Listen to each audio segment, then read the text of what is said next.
Hello दोस्तों, welcome to my YouTube channel. Maurya उत्तर काल के समय जो विदेशी आक्रमण हुआ था उसके बारे में आज हम पढ़ेंगे। इससे पहले हम मौर्य उत्तर काल पढ़ चुके हैं, ठीक है। विदेशी का आक्रमण जो हुआ था इसके समय उसके बारे में हम लोग देखेंगे, उसमें क्या क्या है। उसमें हम लोग देखेंगे ISP के मतलब इंडो ग्रीक का आक्रमण हुआ था। शक वंश हो गया, पहलव वंश हो गया और कुषाण वंश हो गया। इससे पहले हम लोग पल्लव वंश देखे हैं, लेकिन इसमें पहलव वंश है, ठीक है। तो चलो हम लोग वीडियो का स्टार्ट करते हैं। मौर्य उत्तर काल में विदेशी आक्रमण। मौर्य काल के पतन के बाद मगध छोटे छोटे टुकड़ों में बट गया और कोई भी योग्य शासक नहीं रहा, जिस कारण भारत पर विदेशी आक्रमणकारियों ने हमला किया। मौर्योत्तर काल में भारत पर 4 विदेशी आक्रमण हो गई। कौन कौन सा है वो? इंडो ग्रीक, शक वंश, पहलव वंश, कुषाण वंश, ये चारों हमला हुआ था, ठीक है। उसके बाद देखते हैं ये कहाँ पे हुआ था। बैक्टीरिया, ये वाला एरिया में, ठीक है। मौर्य उत्तर काल में जैसे इंडो ग्रीक, हिंद यूनानी, ये जो है पहला, उसके बारे में हम लोग डिस्कस कर रहे हैं यहाँ पे। मौर्य उत्तर काल में यूनानी बैक्टीरिया हिंदू कुश पर्वत के पश्चिम से भारत आए। कहाँ से? ये जो बैक्टीरिया जो है इधर से भारत आए वो लोग, ठीक है। मौर्य उत्तर काल में भारत पर आक्रमण करने वाला सबसे पहला यवन ग्रीक आक्रमणकारी डेमेट्रियस प्रथम था। कौन था? डेमेट्रियस प्रथम। बैक्टीरिया में विद्रोह होने के बाद, बैक्टीरिया जो था उसमें विद्रोह होने के कारण नए क्षेत्र की चाह में यूकेटाइडस ने भी भारत पर आक्रमण कर दिया। मौर्य उत्तर काल में भारत पर आक्रमण करने वाला सबसे पहला यवन ग्रीक आक्रमणकारी था। कौन था? डेमेट्रियस प्रथम, ठीक है। अब जब बैक्टीरिया में विद्रोह होने के कारण नए क्षेत्र की चाह में यूकेटाइटस ने भी भारत पर आक्रमण किया। पहले ये किया, फिर वो ये भी आक्रमण कर दिया। अतः भारत में 2 कुलों का शासन स्थापित हुआ। पहला जो हो गया डेमेट्रियस वंश हो गया और दूसरा हो गया यूक्रेटाइडस वंश। डेमेट्रियस वंश जो है संस्थापक उसका डेमेट्रियस प्रथम है, ये वाला, और राजधानी उसका है सायालकोट में पड़ता है वो, ठीक है। और इसका जो हो गया यूक्रेटाइडस वंश, इसका जो हो गया संस्थापक है वो कौन? यूक्रेटाइडस। राजधानी जो हो गया इसका तक्षशिला में हो गया, तो पाकिस्तान में पड़ता होगा। इंडो ग्रीक हिंद यूनानी डेमेट्रियस वंश की राजधानी साकल थी। इस वंश का सबसे प्रतापी शासक मिनांडर हुआ, जिसे बौद्ध साहित्य में मिलिंद कहा गया है। इसने शुंग शासक पुष्यमित्र शुंग पर आक्रमण किया, परंतु यह हार गया। बौद्ध ग्रंथ मिलिंद पन्हों में मिनांडर के बौद्ध भिक्षुक नागसेन के साथ वाद विवाद के उपरांत बौद्ध धर्म का अनुयायी बनने की कथा है। इंडो ग्रीक हिंद यूनानी यूक्रेटाइडस वंश की राजधानी तक्षशिला थी। इस वंश का सबसे प्रतापी शासक एंटियालकिडस था। इसने शुंग शासक भागभद्र के विद्रोह के विदिशा स्थित दरबार में एक राजदूत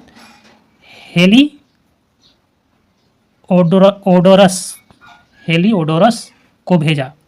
इसके दरबार में, विदिशा स्थित दरबार में। जिसने विदिशा में एक गरुड़ स्तंभ स्थापित किया। इससे पता चलता है कि हेलिओडोरस ने स्वयं भागवत धर्म ग्रहण किया था। ज्योतिष के क्षेत्र में भारतीयों ने यूनानियों से बहुत कुछ सीखा। नक्षत्रों को देखकर भविष्य बताने की कला भी भारतीयों ने यूनानियों से ही सीखी थी। ठीक है। सिक्के बनाने की कला में भी भारतीयों ने यूनानियों से बहुत कुछ सीखा। यूनानियों ने ही सर्वप्रथम सोने के लिखित सिक्के चलाए, जिन पर एक और राजाओं की तथा दूसरी और देवता या अन्य चिन्हों की आकृति होती थी। यूनानियों पर भी भारत का प्रभाव पड़ा। कई यूनानी राजाओं ने भारतीय धर्म को अपनाया। हेलियोडोरस नामक राजदूत ने भागवत धर्म एवं मिनांडर ने बौद्ध धर्म अपनाया। तपस्या व योग की क्रियाएं यूनानियों ने भारतीयों से ही सीखी।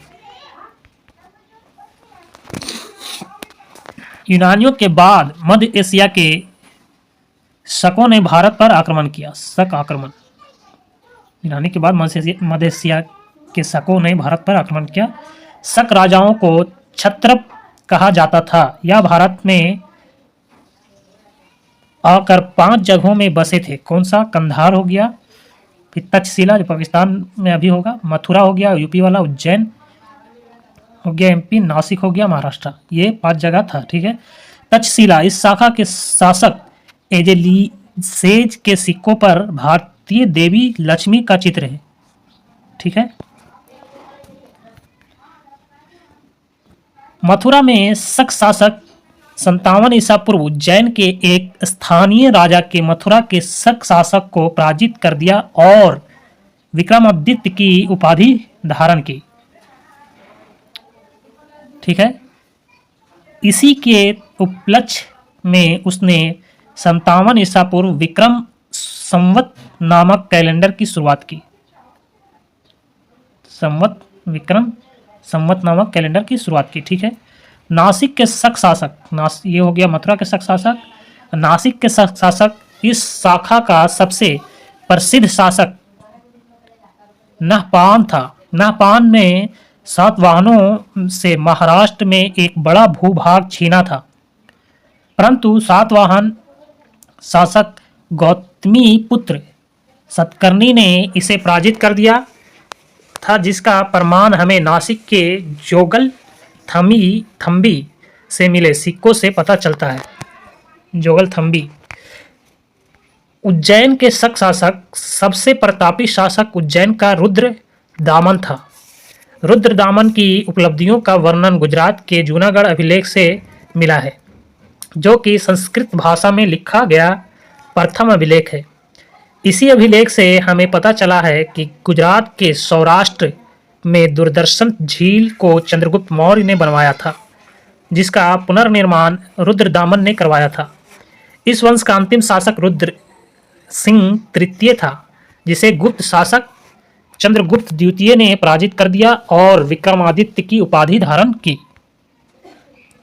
इसके बाद पहलव वंश आया। पहलव वंश मध्य एशिया में ईरान से आए थे। पहलव वंश।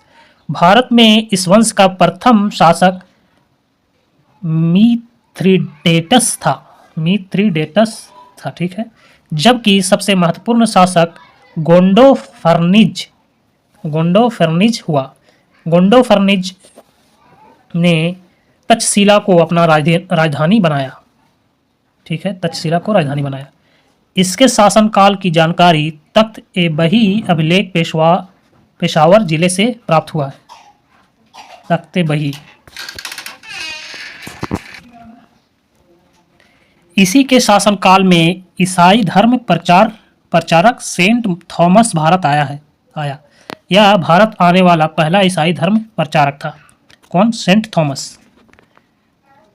कुषाण वंश ने क्या है? कुषाण मध्य एशिया में पश्चिमी चीन के यूची जाति के थे। लगभग 165 ईसा पूर्व में पश्चिमी चीन से खदेड़े जाने के बाद उनकी एक शाखा अफगानिस्तान बैक्ट्रिया चली गई, जबकि दूसरी शाखा तिब्बत आ गई।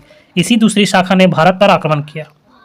एक चल गया बैक्ट्रिया, एक भारत आया, तिब्बत की तरफ उसी ने आक्रमण किया भारत पे। कुषाण वंश का संस्थापक कुजुल कैडफिसस था।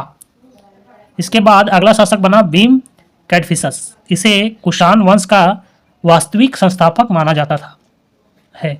इसने भारत के गंधार, पंजाब व मथुरा क्षेत्रों पर आक्रमण करके उसे अपने अधिकार में लिया। यह शैव धर्म को मानता था। इसने तांबे के मुद्रा में एक तरफ शिव नदी व त्रिशूल तथा दूसरी तरफ महेश्वरा शब्द अंकित करवाया था। कुषाण वंश। कनिष्क सर्वाधिक प्रसिद्ध कुषाण शासक था।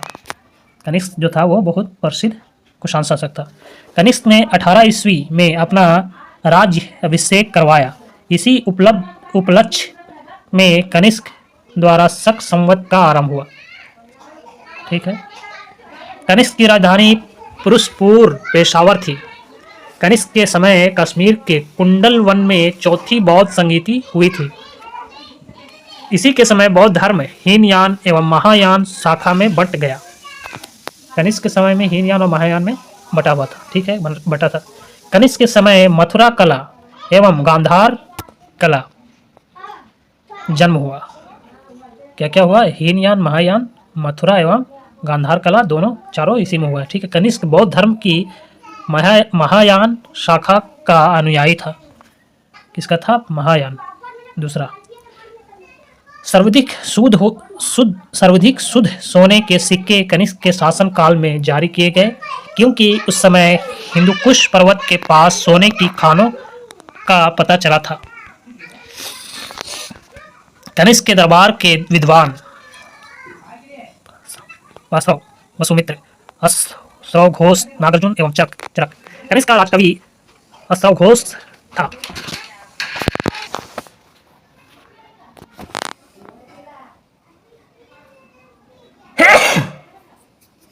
अश्रव घोष ने बुद्ध चरित्र लिखा। नागार्जुन एक बौद्ध आचार्य थे। इन्होंने शून्यवाद दर्शन का प्रतिपादन किया। इन्हें भारत का आइंस्टीन भी कहा जाता था। किसे? नागार्जुन को। वसुमित्र भी एक बौद्ध आचार्य थे। इन्होंने महाविभाषा शास्त्र नामक ग्रंथ की रचना की। चरक एक आयुर्वेदाचार्य थे। इन्होंने चरक संहिता नामक चिकित्सा ग्रंथ की रचना की। रेशम मार्ग, सिल्क रूट। यह चीन के रेशम अपार को यूरोप, ईरान तथा मध्य एशिया से जोड़ता था। इस मार्ग का दक्षिणी भाग हिंद महासागर से गुजरता था तथा उत्तरी मार्ग कश्मीर तथा हिंदू कुश पर्वत को पार करके गुजरता था। कनिष्क ने रेशम मार्ग पर अधिकार कर लिया था तथा रेशम मार्ग के होने वाले व्यापार पर कनिष्क कर वसूलता था, जो कि उसकी अर्थव्यवस्था का सबसे बड़ा स्रोत था।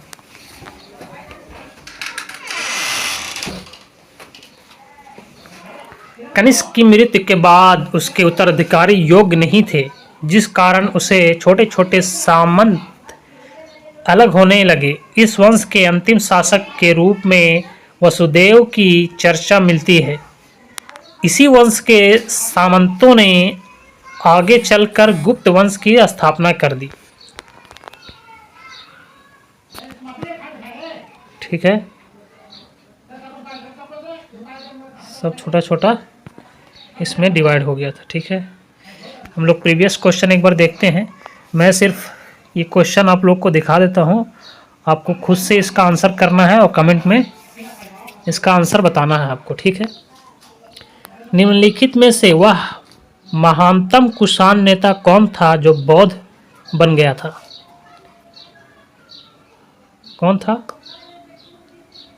कनिष्क होगा, लेकिन आप खुद से पीछे जाके एक बार देख लीजिए, उसके बाद कमेंट करके इसमें बताइए। कनिष्क की राजधानी थी कहाँ थी? कनिष्क की राजधानी, ये चारों में से आप देख के बताइए, कमेंट में लिख के हमको बताइए, ठीक है। शक संवत का प्रारंभ किस सम्राट के शासनकाल में 78 ईस्वी में हुआ था? किसका हुआ था? मैं तो बता दूंगा, लेकिन आप खुद से इसको कमेंट में बताइए, ठीक है, इसका आंसर। प्राचीन भारत में निम्न में से किस एक ने नियमित रूप से सोने के सिक्के चलाए थे? किसने चलाए थे बताइए कमेंट में। सर्वप्रथम भारत में विशुद्ध संस्कृत भाषा में लंबा अभिलेख किस राजा द्वारा जारी किया गया था? ये चारों में से आंसर आप चुन के वो कमेंट में लिख के बताइए, ठीक है। पुरुषपुर निम्नलिखित में से किसका दूसरा नाम था? ये चारों में से आंसर खोज के बताइए, आप कमेंट में जरूर लिख के बताइए, ठीक है। निम्नलिखित में से कनिष्क के समकालीन कौन थे? कौन थे बताइए, कमेंट करके बताइए, ठीक है। भारत में सर्वप्रथम स्वर्ण मुद्राएं किसने चलाई? किसने चलाई? ये चारों में से आंसर है, आप ढूंढ के बताइए अपने से, ठीक है। तक्षशिला विश्वविद्यालय स्थित था, कहाँ था? कहाँ था बताइए कमेंट में।